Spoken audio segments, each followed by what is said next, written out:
Hey guys, Craig here again. So this is part 2 of the build log on the Jackal. So where I left you, I was at step 12 with the wheels and that.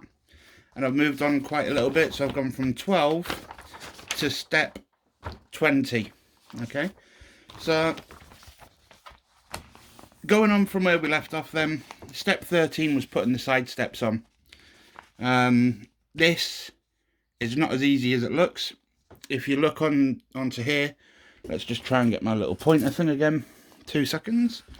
I should have been more prepared for this. Let's use that one. Okay, so looking at here, you've got all these little brackets, and it shows you to put them on the step and then glue it to here. That is not an easy task. So what I actually did, which is probably the only way you're going to be able to do it, is glue all the right or all the left brackets on first, slot the step on, and then the other bracket to go on the other side to glue that on once you've got somewhere to put it on. If you try and do it like this, you've got absolutely zero chance of getting these steps on. So to look at that, so what I'm meaning here is you've got the brackets. So I put, let's try and get that to focus a little bit. It's not focusing that well. Right, now it is. So I put all the left hand brackets on. So I put that one on, this one on, this one on, slided the step on, then put that bracket on, then that bracket, and that bracket. If you do it right, the steps do fold up and down. This one I've glued, so that's a little bit harder, but I want the steps down anyway. But these should be able to go up and down freely like that one. So just bear that in mind. But the only way you're going to do it is if you try and do one side, put the step on and then go. Moving on from there, we've got mud flaps, and then we've got little sort of like lash down points. So the mud flaps are already on, but the little tie down points are these little semicircle bits. Let's try and get a better angle for you. Are these little semicircle bits here, here, and then same on the other side. They're pretty easy to put on, to be fair. There's no issues with that. Moving on from there, we've got the tailgate, and then we start getting some of the bars and that, and ammo boxes for the interior. So on there then, we've got the first bar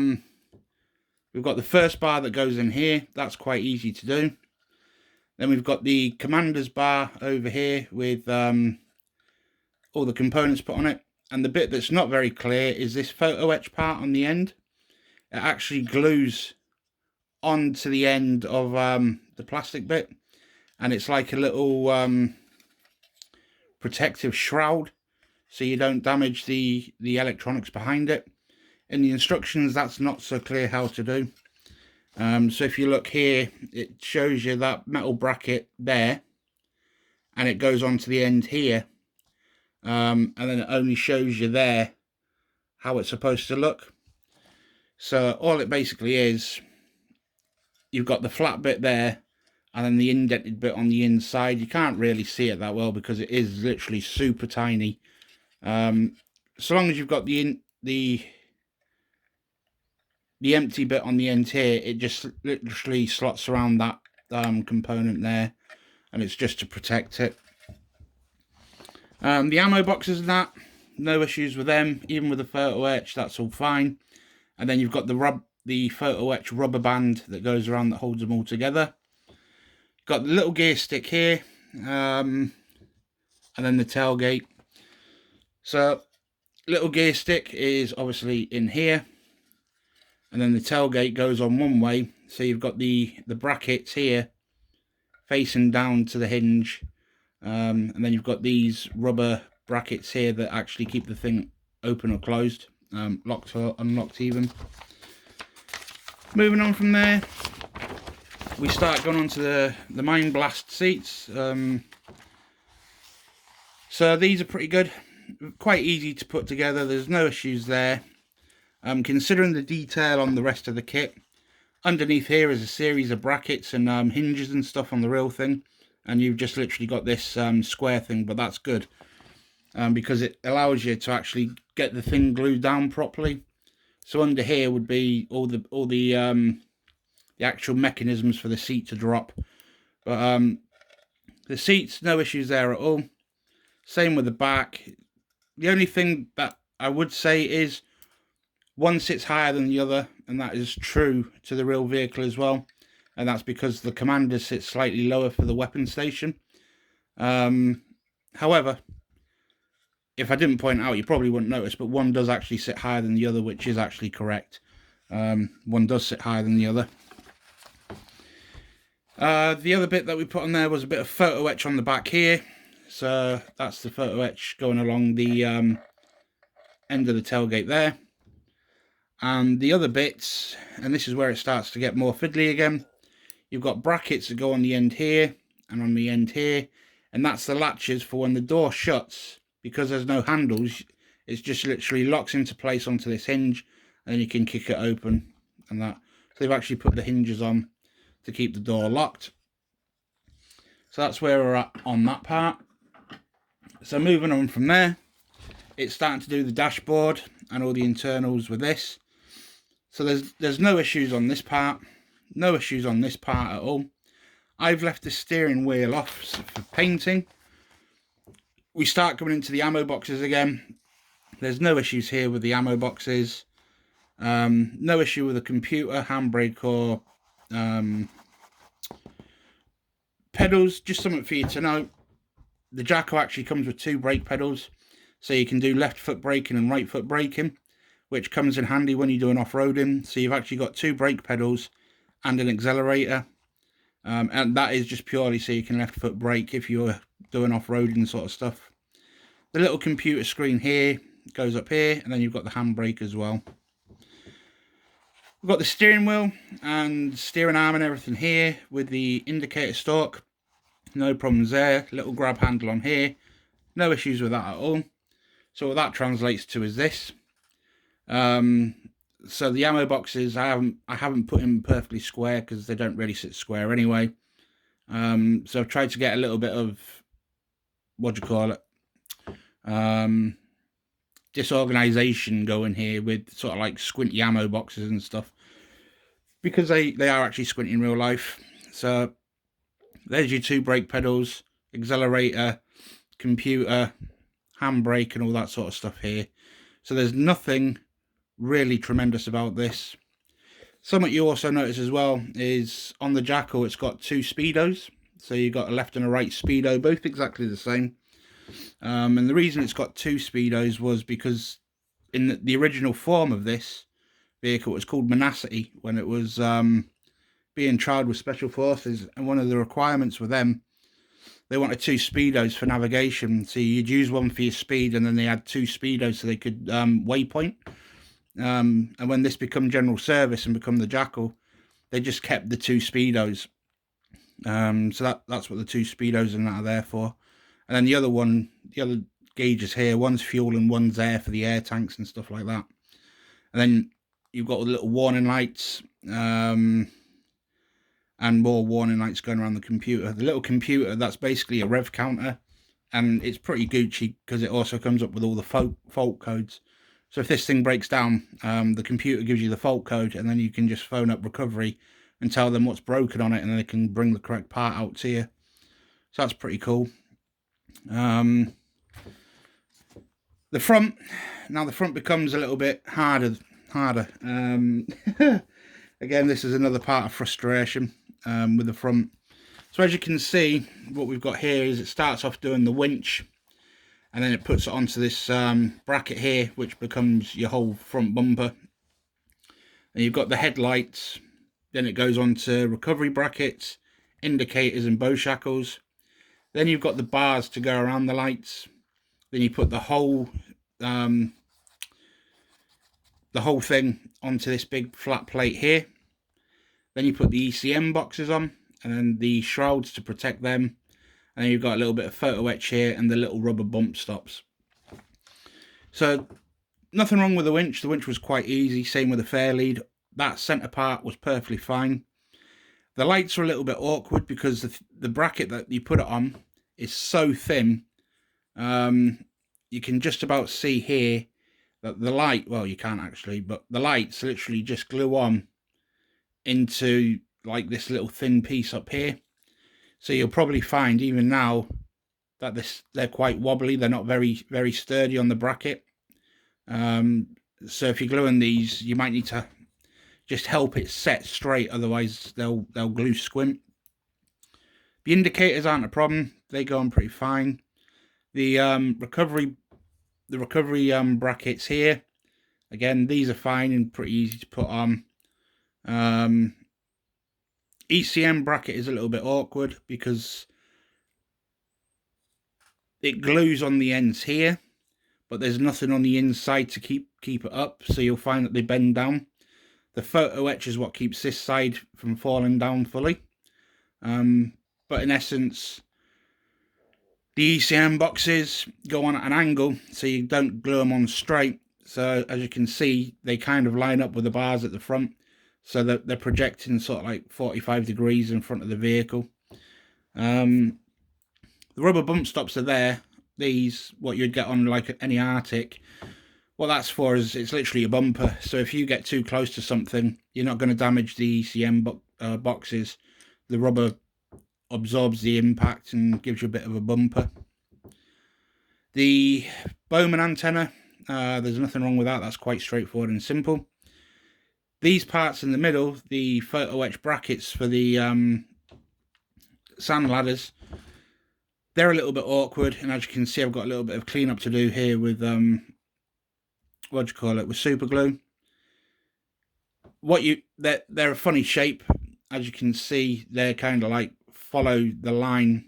So where you put this, where the top line of the front here is where the top hook goes, and then the bracket kind of curves around it.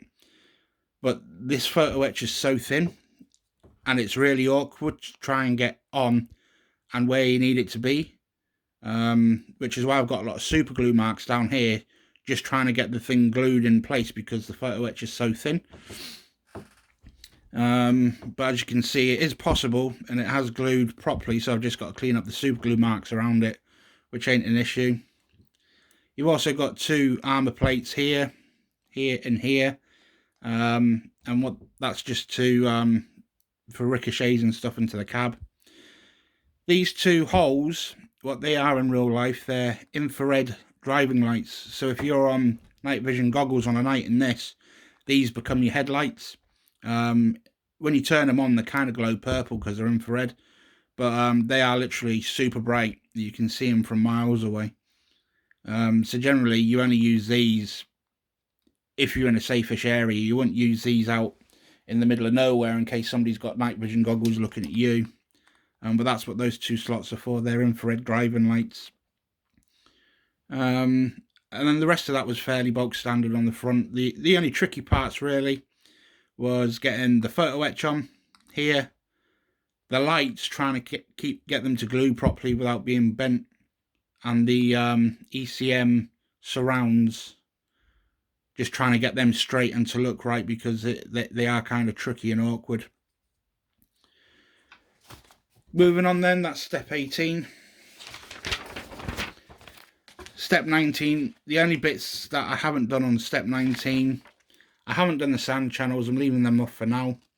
That's the brackets I was telling you about. If you look, it doesn't really give you any indication as to where they fit. So they just go to the inside of the infrared lights onto these square bracket bits here and here. That's kind of where you're aiming for. And then they'll glue down. You can kind of see, but not very clearly here, where the two prongs are, that they attach to that bracket.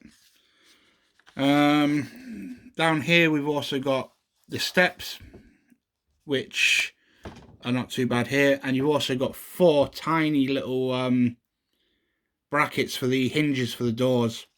They are awful to put on because they are so small. As you can see here, they are literally, if the camera won't even focus, the point of that pointy tweezer won't even go through the hole. They are tiny, but there's nothing for them to sit in. There's like 2 little indents marked out that you got to try and get these in, and that's not easy. I dropped these a number of times, and it's only because of the colour of the carpet I found them again. But yeah, you've got to make sure you get them fairly square so the pins on the doors can actually clip in so you can open and close the door. These steps here, and the real thing, these are on a spring, so when you stand on it, it comes down, and then when you come off it, it springs back up. They're not very good steps. They generally get in the way, and once you've been off-road and whatever, they generally tend to bend, or if they bend in the wrong area, the wheel can actually catch them and snap them off anyway. But yeah, the steps would spring down, so if you wanted them down, you would just kind of snap the bracket and then just point it down, and then the step would come down, and then you could put a figure on it to make it look as though they're standing on it. So that's why the step's like that. It's for when you're not stood on it, it springs up out the way so you don't damage it. Nice idea, doesn't really work. And that's kind of where I've got to. So step 19, a few frustrating parts here and there, but generally it went together okay. And what I'm on to now is step 20, and this is going to be the Bowman bracket which sits between the seats. And then we're on to the rear seats and Pioneer kit and ROPS and everything. So that's where I'm at with the Jackal so far. It is a good kit. It does go together pretty well.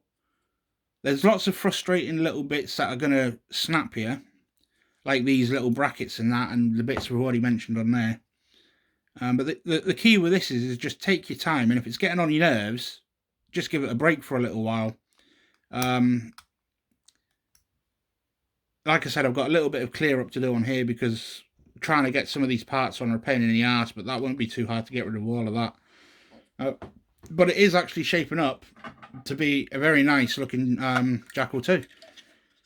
I haven't quite managed to figure out how that fits on there yet. I haven't looked at it, but generally that will go on there somehow. So we're getting there. We're getting there slowly. It's going to sit something like that. So it's starting to take shape and it's looking all right. But I'm going to leave this off for now, just purely for painting. So that sits on there. That should actually fit in that gap, but we'll figure it out as we get to it. But yeah, that's where we're at. So the next one then, we'll pretty much have the bulk of this done, which will be... Yeah, I'll probably do the interior up to step 24 as the next video, and then we'll go from 26 to finish on the last video. But yeah, any questions, comments, please feel free, as you normally do, in the comments. And look forward to the next part of this build log. Thank you for your time. Sorry this is a bit of a short one, but it's still 30 minutes. But thanks for your time anyway, guys, and I'll speak to you later.